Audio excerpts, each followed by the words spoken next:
Thanks for watching this video. This is number 3 in an ongoing series. I am close to Baton Rouge, Louisiana. It is the 14th of March. Of course, if you haven't seen that first video, watch this one first. Please stop right now and go watch that first video, the second video, and this is the third video.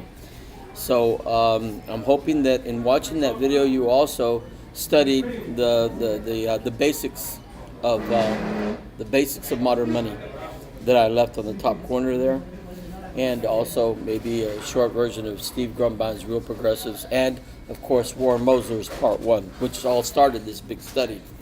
So are we a land of the brave, or are we not?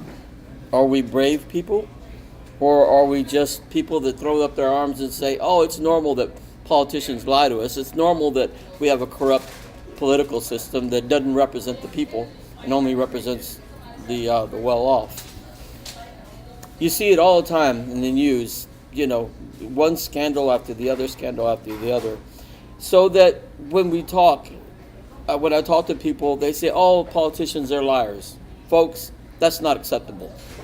It's not acceptable that our politicians lie to us. Now, rhetoric they'll do all day long, okay, but to lie to us is something totally different. And to cheat and to thievery and steal from us, as they have been doing, and taking our rights away over the last couple of years, that is also unacceptable. So it is not. Let's make it real clear. It's not acceptable to throw your hands up and say, "Oh, that's just the way it is in America." That's not acceptable. We're the land of the brave. We fight back. Okay.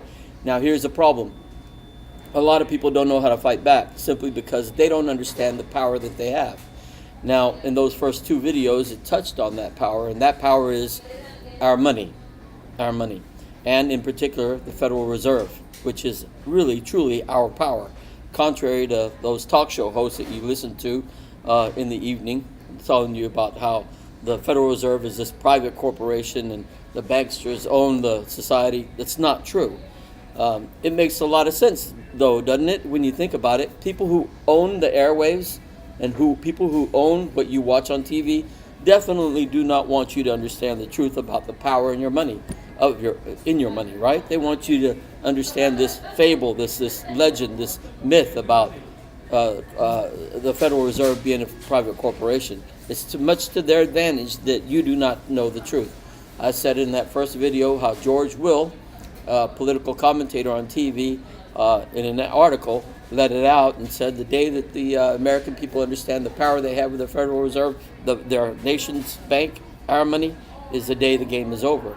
And that's my effort. That's what I'm trying to do right now. So right now in this video, I want to focus on whether or not we're brave, okay? Whether or not we have the guts to do what is right. Now, there's a lot of people doing a lot of different things, trying to make things work. We just had some special elections in Pennsylvania and some other states around the country where some Democrats took some seats. But we all understand identity politics doesn't do it anymore, right? We understand that Republicans and Democrats are both basically the same thing. It's a class warfare. It's the wealthy, the well-to-do, opposed by the working class. Okay, that's what the battle is. Okay, so anybody you hear that talk, hang on, there you are. Anybody that talks about, oh, you liberals, oh, you Democrats, or oh, you Republicans, that's it right there. You stop right there and say, nope, I'm sorry, I'm not going to entertain this conversation because you're living under a rock, you're not living in the reality, and you're not making any sense. We understand that both Democrats and Republicans, being funded by their wealthy donations, campaign contributors, do according to their liking. This is why understanding modern money theory and how everything changed in 1971 is so important to understand, because it is actually the foundation on which we're going to build our movement to fight back. Now, no more can we withhold our labor. We understand in today's age that unions don't have much power. Not to say that it's not good. It's not a worthy cause. It is. But it's not powerful enough. The powers that are controlling our economic livelihood, how much money we make every month, and whether or not we can go from one place in the country to another place and get gainful employment, how we can prosper as a people and as a nation, is way too powerful for one union to withhold their labor against one company. It's just way too powerful.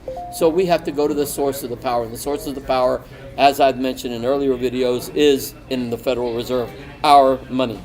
And the problem is that we ask our congressmen to spend money on us and they don't want to. And they give us this stupid excuse saying that, no, we're broke. But we understand modern money and how federal finance works. We spend money into existence, right? We're not broke. It doesn't make sense. How can the issuer of the currency, who issues the currency, not afford anything, right? That doesn't make sense, right? But yet, you hear it all the time. You hear it on TV. You hear it repeated in the radio, and everybody takes it for granted. So, we have a foundation, which is modern money theory, but we still have a problem. And the problem is that they don't pay attention to us. They set us aside. They marginalize us. They don't give us a platform to talk in the talk show hosts or in the talk shows on TV or on the radio. They just basically blab off whatever they want to blab off, and the working class, the people that understand the power that we have with our Federal Reserve, our money, is shut down. They're not able to speak. They don't have any voice. So how do you get behind that? How do you get over that? Well, this is where, whether or not it is true when we sing the national anthem before a sports game, whether it's true if we're brave or not. So how does bravery have to do with not being marginalized? Very simple. We'll stop withholding. We're not going to withhold our labor. What we're going to do is withhold our money in solidarity. Now, this is real power. When we, as a people, withhold our money in solidarity, everybody on the same page towards one effort, we will get some attention. Believe me when I tell you, we are going to get some attention, and that's what we want. We want for our politicians to pay attention to our voice. We're going to stop these congressmen from saying that we can't afford this or we can't afford that. Now, this is a long process, and the trucking industry is going to play a huge role in this. I use it's a really good analogy. The truckers sit up high on the road. They can see ahead. They can see all around us. All around them, and they see the little four-wheelers, and they're basically driving for the four-wheelers, taking care of them. That's pretty much how it is in macroeconomics. An American truck driver can be very well-versed and understand modern money theory to the point that they could be leaders in a movement towards the power for the people. Okay? That's how it works. So in the process, I alluded to this earlier as well, that in essence, we're actually heroes when it's all said and done, because we understand that we are very, very likely and could end up like Greece, in the sense that once we lose our sovereignty, our money, which is tied to our sovereignty directly, then that's it for us.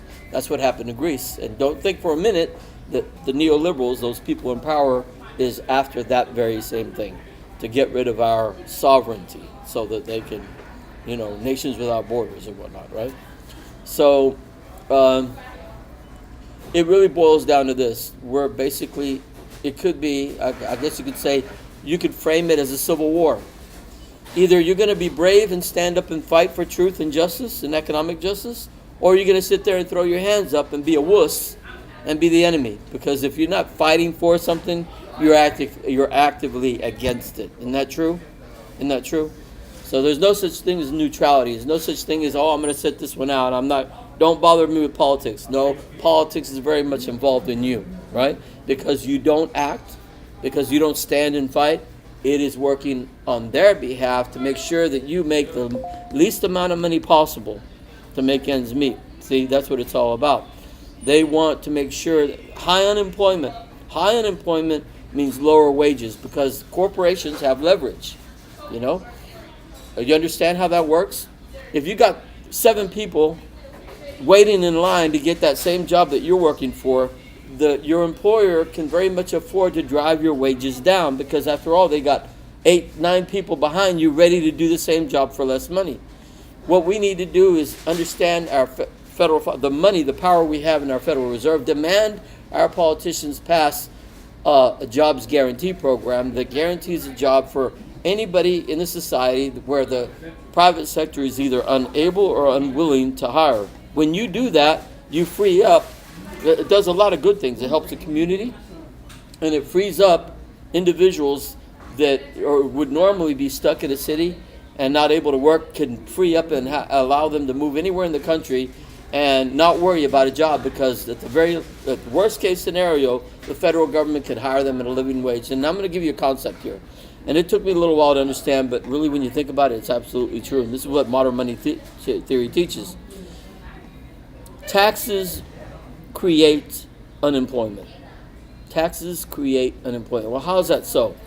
Well, a long time ago, when the colonies were getting together and they were fighting Britain for the independence, the federal government at the time, the 13 colonies, needed uniforms from the state of Virginia, and they needed ammunition from New England, and they needed guns from Connecticut, or whatever, one of the 13. I actually don't know which ones they are. But because Connecticut used Connecticut bucks, and Virginia used Virginia bucks, and New England used New England bucks, when the federal government went over to these companies that was producing these things and wanted to pay for 13 uniforms for this new platoon they created, they said, well, give me some Virginia bucks and I'd be glad to give you 13. Well, the federal government was like, well, I don't have Virginia bucks. Well, then you're shit out of luck. So what the federal government did is, in order so that they can provision their government, pay for the things they needed to make war against Britain, to fight back, they had to establish a standard. And the standard was the U.S. dollar, okay? Now, once they did that, now everybody's using the dollar. Taxes drive the currency. Now that they have the dollar, right, they have to pay taxes. Therefore, everybody in that society has to work for that dollar so that they pay the taxes to the government. It's not that the government needs the money, right? Because they create the money. Why would they need the money if they're the ones dishing it out? It's like the monopoly, you got the banker, you got the original guy, and he never runs out of money. You can get another little piece of paper and say, this is $10 bills, okay, this is your money. That's exactly how it works. It's not that they need your money. What they need is your resources. That company that makes the uniforms, they need the company that makes guns. That's what they need, right? So if that's true, then you can understand how taxes create unemployment. If you didn't have a tax here in America, then why would you need to work for money, right? You could work for Texas bucks, right? And you'd be happy, you'd be fine, you'd be employed, right? Because there's no need to get dollars. There's only a need to get Texas bucks, right? So because taxes create unemployment, then you could say that the federal government has an obligation to its society to hire those people the private sector are not either unable or unwilling to employ. See how that works? And it makes perfect sense, doesn't it? If you're requiring me to pay a tax, then by golly, you're going to have to give me a job at a living wage. And what does that do? Once you have a living wage in society, now labor has leverage over corporations. Now corporations have to compete for labor, because if everybody who got close to full employment, the standard of living raises, and this guy over here says, you know what, I don't want to work for you anymore, I'll just work over here. Well, you go work for another person, and then he's looking, the employer, the corporation's looking around and says, okay, I'm hiring people, and everybody's like, well, thanks a lot anyway, but I got this job with the federal government, and it's giving me a living wage. What can you do for me? Well, shoot, I guess I'm going to have to raise the wages, aren't I? I'm going to have to beat the living wage of the federal government. Now, the federal government's living wage also comes with Medicare for all. It comes with free college tuition. Now, the thing that gets me is these politicians will say, well, how are you going to afford all these things? How are you going to afford? We're broke. We don't have any money. But it's bullshit. We're freaking richer than the most richest person in the country. We can never run out of money. Resources is the problem. That's the question. Don't tell me I can't afford something. Tell me I don't have enough doctors. Tell me I don't have enough ponies, as Dr. Stephanie Kelton would say, right? But don't sit here, politician, and tell me we can't afford it. Who are you going to tax? I don't give a damn about taxes. Tax later. People are dying right now because they don't have health care. Kids are going to school right now, paying backwards an ungodly amount of money, their future income, to get educated. That's wrong. That's wrong. Now, are you brave or are you not? Are you a wuss or are you going to stand up and fight? That's the question. That's what I'm posing to you right now. Are you brave or are you not? And at the end of the day, when we understand our power is in our money and we withhold our money, that means that we're going to suffer a little bit. Things are going to get a little uncomfortable, right? But you're uncomfortable for a good cause because you understand that it's bigger than you. So you got a dichotomy here. You not a dichotomy, but you got a war going on. You got those people that say, hey, screw you, I don't give a shit about you. I'm making enough money. My kids are fine. I'm doing fine. I don't care about everybody else. I'll just care about me. That's the one side, okay? And then you have the other side that says, look, I'm doing okay too, but you know what? It's more than just about me. Neoliberalism is about the individual, the one, right? Now you have these two factions going on. And these two people are going to get after it, okay? It's going to be a civil war, but of the mind, of the heart, of the spirit, you know? Either you're of the one or you're the many. And it's not socialism either. People, oh, he's socialist, he's socialist. No, damn it, it's capitalism. Modern money theory is about capitalism, how it actually truly works in America. It's not this stupid bullshit like we don't have give me my taxes so that I can pay for things. No, we spend money into existence. So don't give me this socialist bullshit. It's capitalism. It's run on capitalism. It's all about capitalism. Okay? So, look, subscribe to my channel. Hit the like button. You got 3 seconds. 1, 2, 3. That's it. You had your chance. I'm going to give you one more chance. Hit like and subscribe, okay? Don't like, but subscribe. Here's the thing. Critical mass is defined by 10% of the people. Once you get 10% of the people to understand, then we have a paradigm shift. What I'm trying to accomplish here is get 10% of the truckers in America to understand the foundation and basis for a good, true, valid, effective movement for the better of the country. And actually, as I will mention later on, a vanguard to keep our sovereignty. Okay? 10%. That means that I need 350,000 subscribers. Now, when I gave you that card, I said, I think you'll find it very interesting. Again, I got to repeat, some folks just cannot learn. They're not able to learn. They're arrogant, they know it all, and some folks know enough. Look, I'm happy where I am. Don't talk to me about that, you know. This isn't for those people, you know, because not everybody's the same. This is for those people that want to learn and want to fight back, okay? So I urge you, hit the like button, hit the subscribe button, and share this video with everybody you know. And be prepared, truckers. Be prepared, because you're going to be the vanguard. You're going to be the front lines. You're going to be the soldiers that's going to bring this to the American people, okay? Thanks for watching, and don't forget to like and subscribe. And if you want to help me out, my email address is truckersecon101@gmail.com. You can email me, and I can give you some instructions on how I'm passing these cards out and whatnot, and we can move forward in this movement. Thanks for watching.